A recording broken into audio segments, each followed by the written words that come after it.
सावित्रीबाई फूले का नाम आते ही हमारे मन में एक समाज सुधारक और भारत की पहली महिला शिक्षिका की छवि उभरती है ना।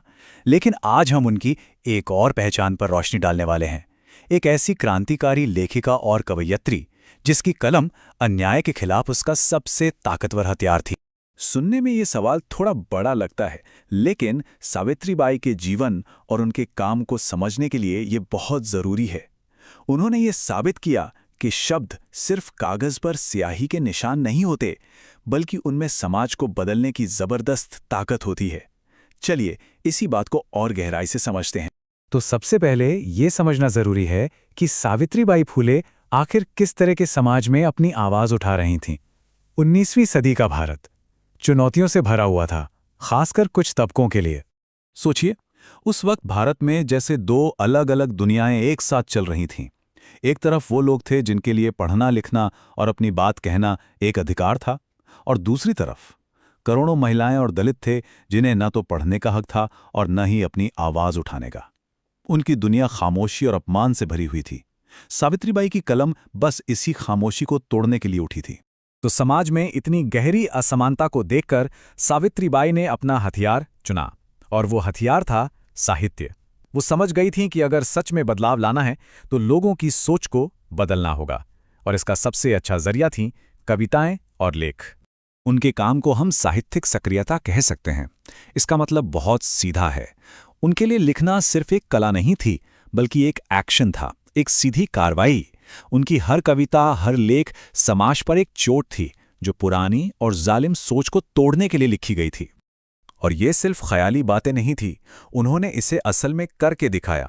जैसा कि हम यहाँ देख सकते हैं, 1854 में उन्होंने अपना पहला कविता संग्रह काव्य फुले प्रकाशित किया। इसके जरिए उन्होंने उन दबे कुचले लोगों की भावनाओं को जुबान दी जिनकी आवाज कभी सुनी ही नहीं गई। इसके बाद आई 52 कशी सुबोध रत्नाकर, जो सिर्फ एक किताब नहीं बल्कि तर्क और समझदारी का एक घोषणा पत्र थी, जिसने लोगों को अंधविश्वास पर सवाल उठाने के लिए उकसाया।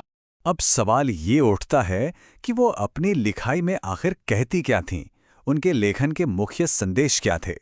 चलिए देखते हैं कि उनके विचारों की युद्ध योजना क्या थी। उनके लेखन के केंद्र में ये 5 बड़े विचार थे। उन्होंने जोर दिया कि शिक्षा सबका हक है, खासकर महिलाओं और दलितों का। उन्होंने आत्मसम्मान के अधिकार की बात की, जातिवाद का जोरदार विरोध किया, अंधविश्वास पर सवाल उठाए और इंसानी बराबरी का प्रचार किया। ये सभी विचार उस जमाने में किसी क्रांति से कम नहीं थे। ये एक वाक्य उनके पूरे मिशन का सार है। ये सिर्फ एक नारा नहीं, बल्कि दबे कुचले लोगों के लिए एक सीधी पुकार थी कि अपनी ताकत को पहचानो और अज्ञानता से बाहर निकलो। लेकिन एक बात जो वाकई बहुत दिलचस्प है, वो ये कि उन्होंने अपने इतने क्रांतिकारी विचार आम लोगों तक पहुंचाए कैसे।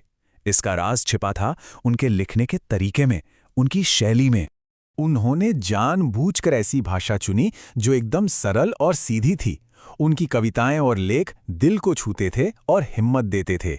और सबसे जरूरी बात, उनकी भाषा इतनी आसान थी कि आम लोग, जिन्हें पढ़ने लिखने का ज्यादा मौका नहीं मिला था, वो भी उसे आसानी से समझ सकते थे।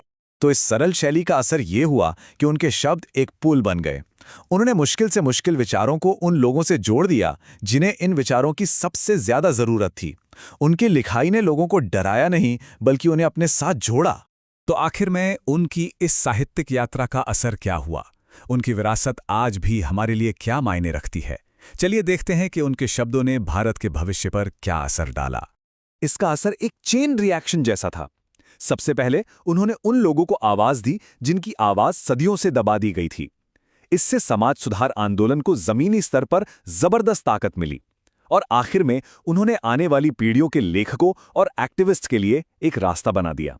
और यही उनकी असली पहचान है। सावित्रीबाई फूले भारत में नारीवादी और समाज सुधार साहित्य की पहली और सबसे अहम आवाजों में से एक थीं। उन्होंने साहित्य को सामाजिक बदलाव का एक शक्तिशाली औजार बनाया। तो सावित्रीबाई फूले की कहानी हमें एक बहुत जरूरी सवाल पर लाकर छोड़ देती है। उन्होंने बेआवाज लोगों को आवाज दी।